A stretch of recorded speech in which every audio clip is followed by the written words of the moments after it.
जाजपुर जिला भालुखाई जगन्नाथ मंदिर रे आसंता 27 तारीख में एकादश वार्षिक श्री गुंडीचा रथयात्रा महाडंबर सहकारे पालित होगाकू जाउछे।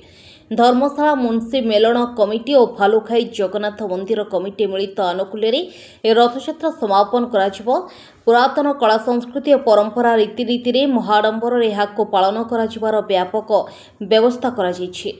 27 तारीख में ठाकुर चतुर्थ मूर्ति रथरूढ़ होई जारका शांति बजार और धर्मशाला बजार दे हाट पड़िया स्थित मौसी मंदिर को जिबे।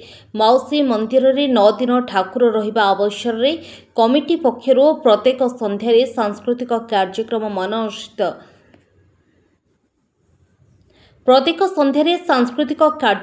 अनुष्ठित हेबो एवं जुलाई 5 तारीख में चतुर्थ मूर्ति रथरूढ़ होई भालुखाई स्थित जगन्नाथ मंदिर को बाहुड़िबे बोली आज कमिटी पक्षरु सूचना दिया जायछि। एने मंदिर परिसर रे आयोजित एक सांबादिक सम्मेलन रे सूचना दिया जायछि। मनोज कुमार राणा भालुखाई स्थित श्री जगन्नाथ मंदिर परिचालन कमिटीर संपादक मो निकटर अछंती मंदिर सभापति श्रीयुक्त कल्पतरु साहू महोदय।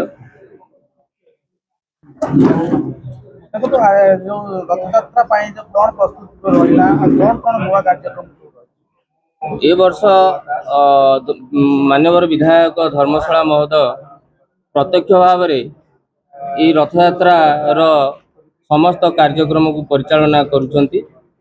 तांकर बलिष्ठ पदक्षेप आमको उत्साहित करछि एवं ए वर्ष यही रथयात्रा को गोटे भिन्न ढंग से पालन करिवार अवसर आमको मिली।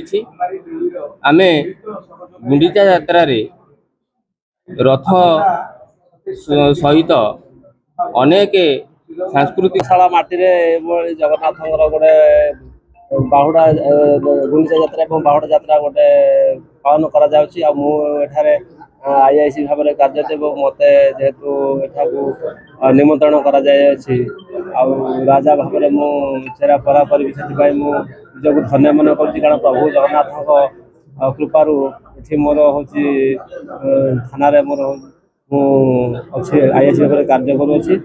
ए वर्ष आमर म्युनिसिपल कमिटी और रथयात्रा कमिटी उभयर मिलित सहयोग यही रथयात्रा को संपन्न होले। श्री प्रमोद कुमार दास म्युनिसिपल कमिटी धर्मशालार साधारण संपादक। ये जो रथयात्रा परिप्रेक्षी रे आज आम सांबादिक सम्मेलन करूँ। यही रथयात्रा महोत्सव उभय म्युनिसिपल कमिटी धर्मशाला एवं श्रीमंदिर परिचालना कमिटी भालुखाई कुमारी देउलीर मिलित सहयोग आयोजित होता है। आसंता 27 तारीख दिन महाप्रभु श्री जगन्नाथ घोष यात्रा अनुष्ठित होब।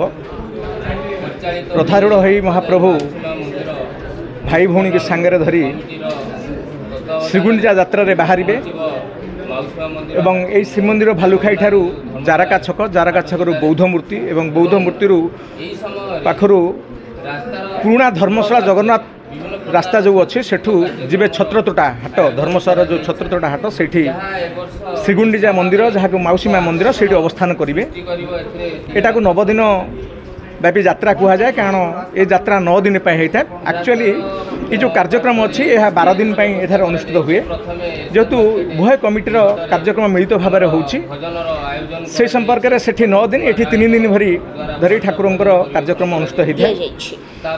जाजपुर नारायण रथंक रिपोर्ट स्वर्ण न्यूज।